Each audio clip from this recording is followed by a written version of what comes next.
Welcome to Near Death X. My name is Claudio the Majesty, and you're welcome to another episode.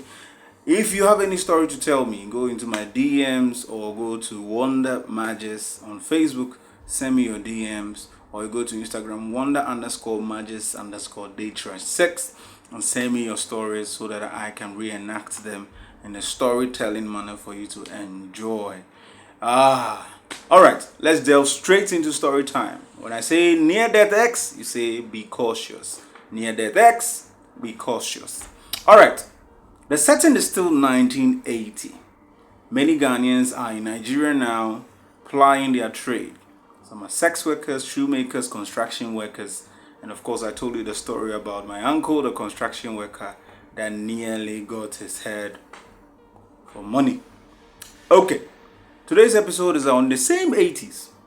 Now, after about a year or two in Nigeria, many Ghanaians were coming home from greener pastures. They bring the little money they have, they buy property, they improve property, they help their children out with education. That's how greener pastures works. You go, you work, you bring it home. So, the story setting is from Nigeria, of course. Ghanaian woman returns to Ghana to enjoy the festivities of Christmas. So it's set in December 1983, in which, of course, Auntie Mansa will be her name. Sorry to all the Auntie Mansas out there. Auntie Mansa comes from Nigeria, one of the first people to go in the 80s, and finally, she's enjoying herself. She was very instrumental in the 82s by bringing some food items and selling down here for profit. So everybody knows Auntie Mansa. She's a very hard woman. And of course, she was known as a hoarder as well. Now, Auntie Mansa comes and tells the younger sister, Auntie Essie, that Essie, Nigeria is a very good place to work. Now that I'm working and I'm making some money, I want to be able to help you out with your children. So ask permission from your husband so I can take my little niece, 14-year-old Irabra. I want to be able to take her to Nigeria, and of course she'll help me in the shop that I work on, and I'll be able to take care of her education. They have good teachers there. And she says, okay, I'll tell my husband. So they tell Ejapia. Ejapia, of course, is in for the idea. Says, hey, I also was able to go to Nigeria and come back. Listen, this is a good place. So they advise Rabbi, you should be the good girl that we know you are.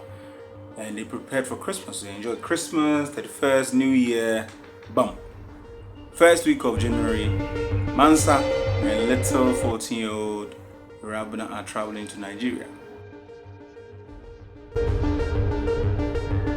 Of course, they cross the border of Ghana. First time 14-year-old seen anywhere beyond the place Accra, Togo, Benin, and they proceed forth into Nigeria, in which she's elated. She's enjoying the trip with the auntie. They have conversations. So she's enjoying herself. Now they get to a place. Auntie says, this place is Lagos. I'll take you to where we will sleep. The Rabna follows Auntie Mansa to where they are to go. Now they approach a town sparsely spread around houses, mud houses. And of course, commerce is going on from the main market. But they go a little further and they chance upon a building in the outskirts of the main village. Walk for like an hour and a half before they go to that particular building. This is where Auntie Mansa introduces the Rabina to an older middle-aged woman and says in the local dialect, Mama, this is the person I've been talking to you about. I'll let her wait here. I'll go and prepare a place and come back. Grandma says, okay. No problem. Tells the Rabbi, listen, we are here now, but I have to go and prepare where I'll take you and you help me. I have to prepare the place. So give him like 1 to 2 days, I'll come and pick you up. The Rabbi is very elated. Says, oh auntie, I'm okay. I'll wait for you. Anytime you come, we will go. Thank you so much. God bless you. Now, the Rabbi is waiting for close to half an hour to an hour, and she's getting bored. So being the good Ghanaian girl that she is, she gets up Asks the woman, Mama, please, can I get a broom? Woman doesn't speak much and points to where the kitchen is. Rabna goes in there, picks a broom, and sweeps the whole compound. Now she notices the goat pen, so she enters the pen and cleans the goat pen too. And a chicken coop. And of course she asks for food for the chicken from the kitchen, so she provides food and takes some brushes and give to the goats to eat. All this the woman is looking at her. So she comes back later washing her hands and asks the woman, Mama, can I prepare you something to eat? The woman says, just not. And says, goes into the kitchen, sees some kondo and a few things she can prepare some Ghanaian dishes, and comes and asks the woman, Mama, I can prepare Ghanaian dishes for you if you are okay. The woman nods. Little Rabna goes into the kitchen. That's of course so basically she made some fire with wood and she started doing her banku, which of course was fancy bakada itso. Itso kama. He serves the woman. The woman eats. It's full, doesn't say anything. Around dusk, getting thereabouts, Rabna asks, Mama, can I fetch water for you? Where do you fetch water? Woman points. The stream is just here. Rabna goes and fetches water and fills all the drums in the house. Comes and boils water and takes Mama to the bathhouse. Woman is just looking at the 14-year-old. Doesn't say much. Rabna baths Mama and tidies her.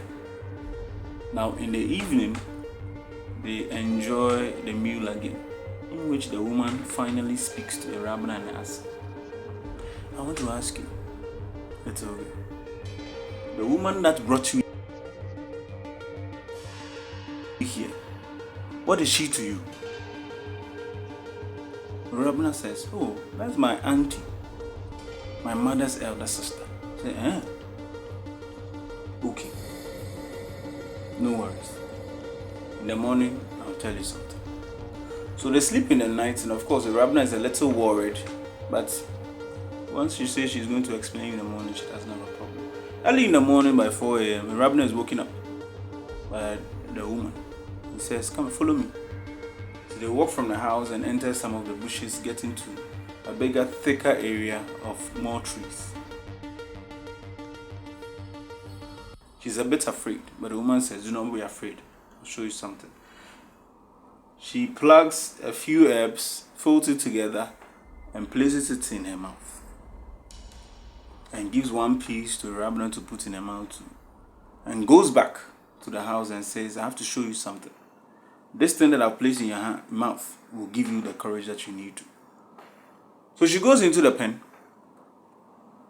and she does some incantations and says something. All of a sudden, every goat in the pen turns to a human being.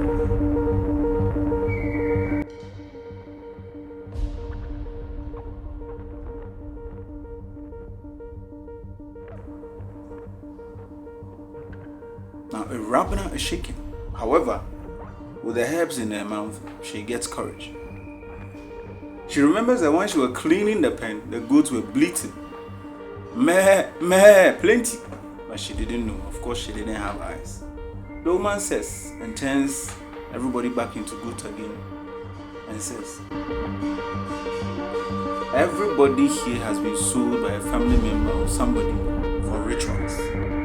What she does is she slaughters these kids for those who need human beings for their sacrifices and the money they need to get. So your auntie brought you here, sold you to me.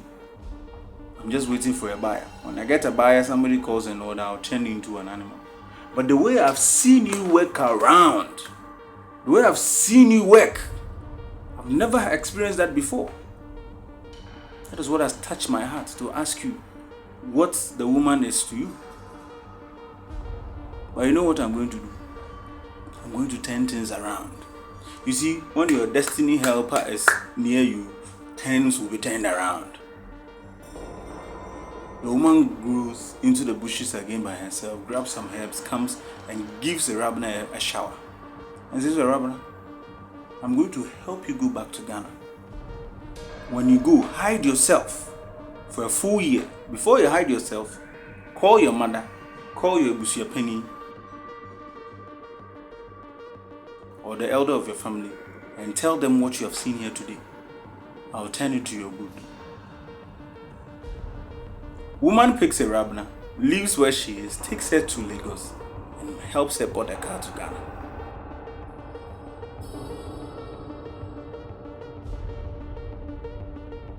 Instructions were simple. Go straight, don't go anywhere. Get into the community, find a hotel, find somebody to call the penny for you and your mother. When they come to the hotel, explain to them what you have found.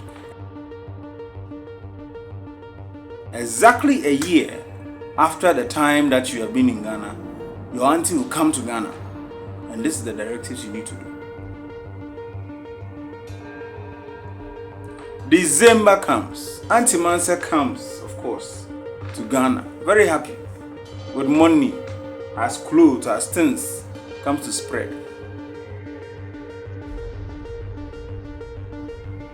Hey, if you are an above, you say, let's do painting. You're doing painting. They ask her, how's Rabna? She said, Rabna, she's doing fine. Rabna is doing fine. She's in school, and some whites came in the area, and because she's good with them, she's helping the white people out. This some items and a letter she wrote for you. Auntie, she can read. So say Mansa reads everything for her. This is your daughter. Oh, I'm fine, mommy. I'll come when I am ready. Oh, I'm so happy. I'm glad that Auntie Mansa took me to Nigeria. Blah, blah, blah.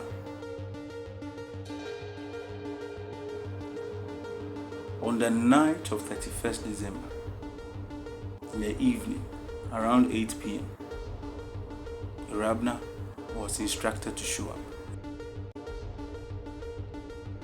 Rabna shows up, to the surprise of everybody. Oi! Auntie Mansa says, Rabna, what are you doing here? Huh? What are you doing? How are you even alive? The penny calls, hey, Mansa, come and sit. Sit here. Remove your mouth. I just say you are no. Abani said, you lied to us that my niece, my daughter, is in some white people that meanwhile to you took her there for rituals.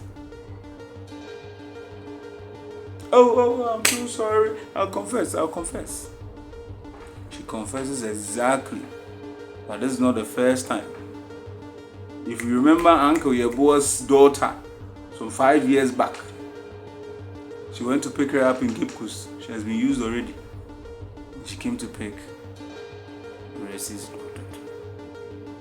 Immediately she says that she turned into a bag of money in the middle of everybody. Of which they took the bag of money inside the room. The instructions was to take the pot out and the money out. They were to spend it, nothing will happen to them. But that was the beginning of their success. Now many people here who are Christians will say, if you're a Christian, why are you going to enjoy the pot and all that? I'll tell you this. Our ancestors, our grandmothers and grandfathers, had these small treasuries in their homes. When I say treasuries, I mean imbued pots, imbued buckets, imbued bottles and mirrors that gave them prosperity. Nobody knows how they got it. But our ancestors knew something. Was it baby where we asked something there in the world inside? When I say near death X, say be cautious. And there's Sumasa. So we don't get people to carry us to travel. But still we have those phenomena. Oh, there's a job permit. There's travel abroad. We'll handle every passport for you. We'll handle everything. Come and let's go. Be weary. Things are very difficult. Auntie Mansa wanted to use the niece for rituals. Auntie Mansa in the end died by herself. The moral of the story also is this. If you are a young woman, pay adieu. Suyadeyo. Learn how to work with your hands. Don't be sitting there. Don't be pressing your phone. You don't greet anybody. You don't care about anybody. Because, of course, you are progressive. When I share, when I hear BB, I go school. When the elders are in cars, you don't drop them. I'll tell you more stories of insolent and disrespectful young girls who lost their lives because they didn't respect. Brothers and sisters, near-death X is a cautious tale storyteller. My name is Claudio Nemagis. Be cautious. Don't turn to be a Auntie Mansa who want to use nieces and nephews for rituals. Don't also turn into Auntie Essie, who's naive in trusting family so much. Turn into a Rabna who is helpful and does chores, knows how to cook, and is polite, because he can go a long way to save your life too. Thank you. Be cautious, though. Like I said, you can send your stories to me on Wonder Magis on Facebook or Wonder_Magis_Daytrash6 on Instagram. And of course, you can go into the comments and follow the link, and you subscribe and hit the notification bell.